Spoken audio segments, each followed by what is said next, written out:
ఈ రోజు నర్సరావుపేట నియోజకవర్గం కోటప్పకొండలోని రెడ్ల సత్రం నందు జరిగిన రెడ్డి సామాజిక వర్గ కార్తీక వన సమారాధన కార్యక్రమంలో వైఎస్ఆర్ కాంగ్రెస్ పార్టీ నాయకులు ధర్మవరం మాజీ శాసనసభ్యులు కేతిరెడ్డి వెంకట్రామిరెడ్డి, యాంకర్ శ్యామల, దర్శి శాసనసభ్యులు బూచేపల్లి శివరామరెడ్డి, ప్రకాశం జిల్లా జడ్పీ చైర్పర్సన్ బూచేపల్లి వెంకాయమ్మ పాల్గొని ఈ సందర్భంగా ఏర్పాటు చేసిన సభలో ప్రసంగించారు.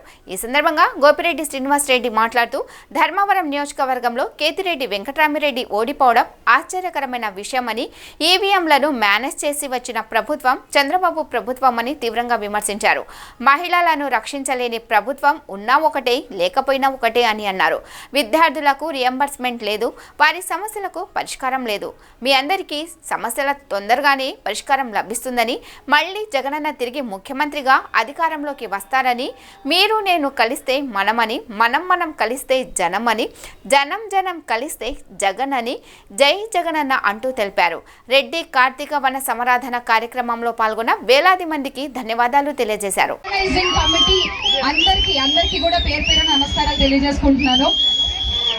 ప్రజా సంక్షేమ లక్ష్యంగా పాలన అందించినటువంటి మహానేత దివంగత డాక్టర్ వైఎస్ రాజశేఖర రెడ్డి గారు, ఆయన ఆశయాల్ని, ఆయన ఆలోచనల్ని ముందుకు తీసుకెళ్తూ పరిపాలన చేసినటువంటి వ్యక్తి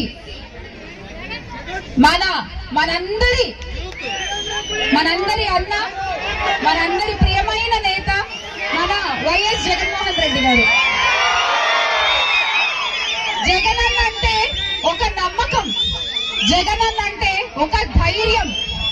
అదే నమ్మకంతో, అదే ధైర్యంతో మళ్ళీ అన్న తిరిగొస్తాడు అని ఆంధ్రప్రదేశ్ రాష్ట్ర ప్రజలందరూ కూడా ఎదురు చూస్తున్నారు. ఎందుకంటే ఇన్ని నెలల అధికార పక్ష పాలనలో పోలవరం నుంచి పొయ్యి వెలిగించుకోవడానికి అవసరమైన గ్యాస్ వరకు, పోలవరం నుంచి పొయ్యి వెలిగించుకోవడానికి అవసరమైన గ్యాస్ వరకు ఒక్కటైనా చెప్పింది చేశారా? ఒక్క మాటైనా నిలబెట్టుకున్నారా?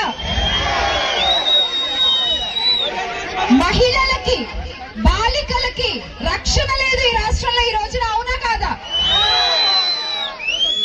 అంటే ఈ సందర్భంగా ఇంతమంది మహిళలు ఉన్నారు ఇక్కడ, వీళ్ళందరి ఈ సమక్షంలో ఆంధ్రప్రదేశ్ రాష్ట్రంలో ఉన్న మహిళలందరి తరఫు నుంచి నేను అడుగుతున్నా, ఒక మహిళకి, ఒక ఆడపిల్లకి రక్షణ కల్పించలేని ప్రభుత్వం ఉన్నా లేనట్టే, అవునా కాదా? ఇక్కడ చాలా మంది విద్యార్థులు కూడా ఉన్నారు, మీ జీవితాలతో చెలగాటమాడుతున్నారు ఈ రోజున ఈ అధికార పక్షం, అవునా కాదా? ఇన్ని నెలలు అయిపోయింది, మీరు ఫీజులు రియంబర్స్మెంట్ ఇవ్వలేదు, ఫీజులు కడితేనే మీరు కాలేజీలకు రండి అని మీ కాలేజ్ వాళ్ళు చెప్తారు, మీరు కాలేజ్కి వెళ్ళాలో వద్దో తెలియని పరిస్థితి, అవునా కాదా? సో ఇలా ప్రతి ఒక్కళ్ళకి కూడా అన్యాయం జరుగుతూనే ఉంది. మరి వీటన్నిటికీ సమాధానం ఖచ్చితంగా త్వరలోనే దొరుకుతుంది. మళ్ళీ మన జగనన్న వస్తారు, ఆయన్ని సీఎంగా మనం చూస్తాము. మీరు నేను కలిస్తే మనం కలిస్తే జనం కలిస్తే జగన్.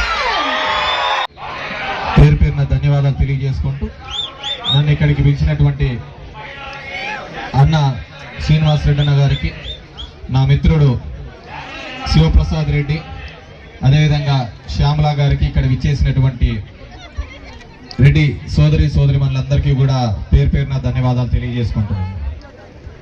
మామూలుగా మా ప్రాంతంలో తక్కువ ఇలాంటివి వనభోజనాలు, రెడ్ల ఒకటే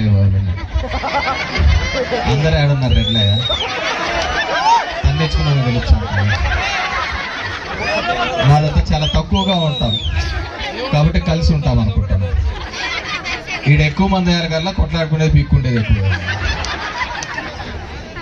ఏదైనప్పటికీ కూడా మేము ఉమ్మడి ఆంధ్రప్రదేశ్లో చూసేవాళ్ళం ఎప్పుడైనా కానీ, అప్పుడు కానీ ఇప్పుడు కానీ చూడండి 90 నుంచి 95 మంది రెడ్లే ఉంటారు ఎమ్మెల్యేలుగా. అది ఎవరున్నా కానీ, అటు కేసీఆర్ ఉన్నా, ఇటు రేవంత్ ఉన్నా, ఎవరున్నా కానీ, ఇటు వైఎస్ఆర్ ఉన్నా, ఎవరున్నా కానీ.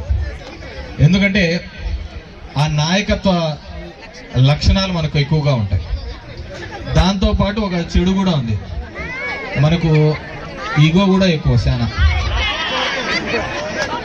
శానా కొవ్వు ఎక్కువ మనకు. అవతలోడు ఒక మాట అంటే అసలు పడం కూడా పడతామా? ఎనికి గుంజే తక్కువ కానీ అవతలోడు ఉంటే ఏ ఊర్లో చూసినా మనం కొట్టుకునేది ఎక్కువ ఉంటుంది, అవతలోళ్ళు మనం చూసి సంబరాలు చేసుకునేది ఎక్కువ ఉంటుంది. ఈ నా కొడుకు కావాల్సిందే ఎట్లా ఉంటుంది. ఈరోజు దరిద్రం కూడా అట్లే ఏడ్చింది మనం, అవునా లేదా?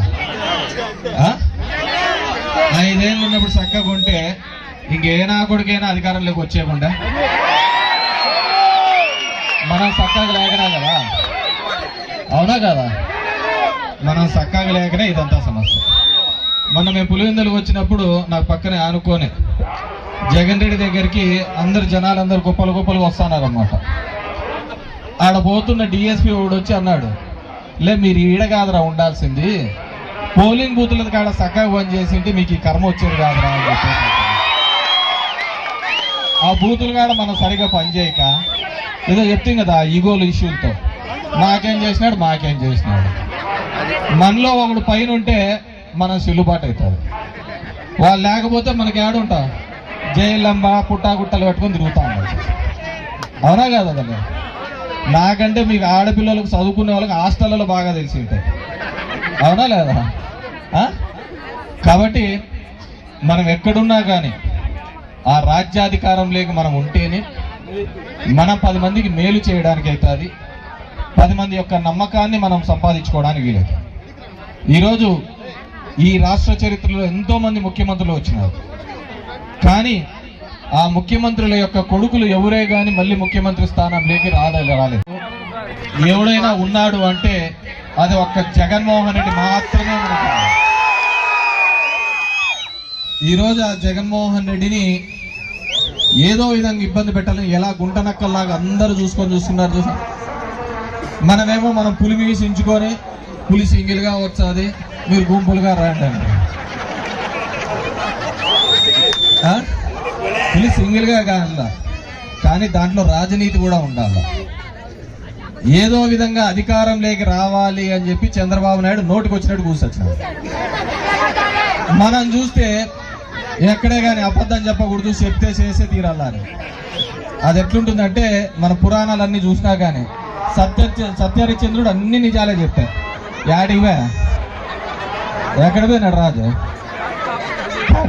కాబట్టి ఏదైనా కానీ అశ్వత్థామ ఉంజరహ, అదే చంద్రబాబు చేసేది. కాబట్టి ఆ రాజకీయ కాంక్షను ఆ రాజకీయాలకి, ఎందుకంటే ఇంతకుముందు పెద్దలు చెప్పారు, మనల్ని నమ్ముకొని చాలా మంది ఉంటారు, కేవలం ఒక కులం వల్లే కాదు, చాలా మంది కోట్లాది మంది జనాలు జగన్మోహన్ రెడ్డి గారు ముఖ్యమంత్రి అయితే ఆయన చేసిన సాయం వల్ల ఎంతో మంది చదువుకున్న వాళ్ళు ఉన్నారు, బాగుపడిన వాళ్ళు ఉన్నారు, ఎన్నో విధాలుగా ఉన్నారు. కానీ ఒక పత్రికా వాళ్ళు కొంతమంది కలిసి ఈరోజు మీరు చూస్తూ ఉంటారు, ఈనాడు కానీ ఆంధ్రజ్యోతి కానీ, వాళ్ళకి చంద్రబాబు రోజు ఫోన్ చేసి చెప్పాడు నా గురించి ఇట్లా రాయండి అని. వాళ్ళకి తెలుసు చంద్రబాబును ఆ సీట్లో కూర్చోబెట్టాలంటే మనం ఏమైనా రాయొచ్చు అని. కానీ మన వాళ్ళలో ఎవడైనా అట్లా చేస్తాడు చూడమని.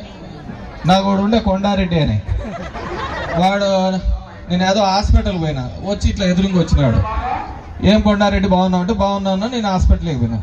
వాడు మళ్ళీ ఒక 2 నెలల తర్వాత పార్టీ అన్నాడు. ఎందుకు అన్నావురా కొండారెడ్డి అన్నాడు అనుకుంటే, నువ్వు సరిగ్గా మాట్లాడలేదు అని చెప్పాను. అరే నేను హాస్పిటల్ పేషెంట్ని చూడడానికి పోయినా వచ్చినాడు, అట్లా కాదంట అంటే అదే చెప్తాను కదా కొవ్వు ఎక్కువ అని చెప్పేసి. కాబట్టి మనము గతంలో జరిగిన తప్పిదాలు ప్రతిసారి ఏ విధంగా అయితే రామోజీ, రాధాకృష్ణ వీళ్ళందరూ కూడా చంద్రబాబు ఏం చెప్పాడు, రోజు చెప్పాడు, కానీ ఆయన అధికారంలోకి రావడం కోసం ఏ విధంగా కష్టపడినారు, పనిచేశారు, ఆ విధంగా మనం అందరం కూడా. ఎందుకంటే కేవలం దానివల్ల ఓన్లీ రెడ్లే బాగుపడతారని కాదు, అలా చూసినారంటే రెడ్లు చాలా నష్టపోయినారు, రెడ్లే పెద్దగా బాగుపడలేకపోయింది గవర్నమెంట్, అవునా కాదా? కానీ మన తలెత్తుకొని తిరిగే విధంగా చేసినాడు జగన్మోహన్ రెడ్డి గారు. ఎక్కడే కానీ అంత డబ్బులు సంపాదనతో రాదు, మన గౌరవంగా నిలబడేదాంతో వస్తారు. గౌరవంగా తలెత్తుకొని మనం 10 మందికి సాయం చేసే దాంట్లోనే మనకు బాగా తృప్తి ఉంటుంది. నా గుడ్ మార్నింగ్ ధర్మవరంలో నాకేం వచ్చినది ఏమీ లేదు, కానీ నేను తిరుగుతున్నప్పుడు రోజు ఒక 10 మంది 20 మంది సమస్యలైనా తీర్చగలిగినానా అని చెప్పేసి ఒక ప్రజాప్రతినిధిగా, ఒక నాయకుడిగా నాకు అంతకంటే పెద్ద తృప్తి వచ్చే కార్యక్రమం లేదు. ఈరోజు జగన్మోహన్ రెడ్డి గారు చేసిన ప్రతి పని, ప్రతి సంక్షేమ కార్యక్రమం కావచ్చు, అభివృద్ధి కాలంగా కావచ్చు, ఆయన ఉన్నంత వరకు కూడా చరిత్రలో అలాగే నిలిచిపోయే విధంగా ఆయన చేయడం జరిగింది. ఈరోజు చంద్రబాబు నాయుడు అలాంటి ఏదే కానీ చేసిన దాఖలాలు లేవు. అందుకే ఎవడో కట్టిన హైటెక్ సిటీ నాదంటాడు, ఎవడో కట్టిన రింగ్ రోడ్డు నాదంటాడు, ఎవడో పెట్టిన పార్టీ నాది అని చెప్పేసి వెళ్ళాపుతాడు. అంతే తప్ప ఎవరే కానీ లేదు. కాబట్టి మీ అందరినీ కూడా కోరుకునేది, ఈరోజు ఏ విధంగా ఇబ్బందులు పడుతున్నారో మీకు తెలుసు, నాకు తెలుసు. మా మీద కేసులు పెడతా అంటారు, మీ మీద కేసులు పెడతా అంటారు. కాబట్టి మీ అందరినీ కోరుకునేది ఒకటే, రాజ్యాధికారం దిశగా అడుగులు వేయడానికి మనమందరం కూడా కక్షలు కార్పణ్యాలన్నీ పక్కన బట్టి ఐకమత్యమే మహాబలంగా అందరూ కూడా ఏకదాడి మీదుగా రావడానికి. ఎందుకంటే 4 నెలల్లోనే చూసాం ఎంత వ్యతిరేకత సంపాదించుకున్నాడు. ఆ వ్యతిరేకత బయటికి రాకూడదనే ఉద్దేశంతోనే ఈ సోషల్ మీడియా కానీ ఎవరైతే అది వ్యక్తపరుస్తున్నారో వాళ్ళని అరెస్ట్ చేసే కార్యక్రమం చేస్తున్నారు. కానీ ఇదంతా కూడా ఏదో ఒక రోజు ఒక విస్ఫోటం లాగా పగిలినప్పుడు వీళ్ళందరూ కూడా కొట్టుకొని పోతారు. పేర్లు అనౌన్స్ చేసి ఇట్లా రెడ్ల పేర్లు అందరూ చదివి వీళ్ళందరూ కూడా 2 నెలల్లో సంపి పడేస్తామని సంపిన కాలాలు కూడా ఉన్నాయి మా దాంట్లో. అలాంటి చోట కూడా తిరగబట్టి మళ్ళీ ఎగిసి మళ్ళీ జెండా ఎగిరేసిన ప్రాంతం. అంతకంటే పౌరుషాల గడ్డ ఈ పల్నాడులో మళ్ళీ కూడా వైఎస్ఆర్సీపీ జెండాను ఎగిరేయడానికి మీరందరూ కూడా కథన రంగంలో ముందుకు రావాలని చెప్పేసి కోరుకుంటూ ఈ కార్యక్రమానికి విచ్చేసిన మీ అందరికీ కూడా పేరు పేరున ధన్యవాదాలు తెలియజేసుకుంటూ మళ్ళీ జగన్మోహన్ రెడ్డి గారిని ఆ ముఖ్యమంత్రి కుర్చీ మీద కూర్చోబెట్టడానికి మనం అందరం కూడా కలిసి పనిచేయాలని చెప్పేసి కోరుతూ ఇక్కడ అవకాశం ఇచ్చిన అందరికీ కూడా మరొకసారి ధన్యవాదాలు తెలియజేస్తున్నాం. Thank you very much.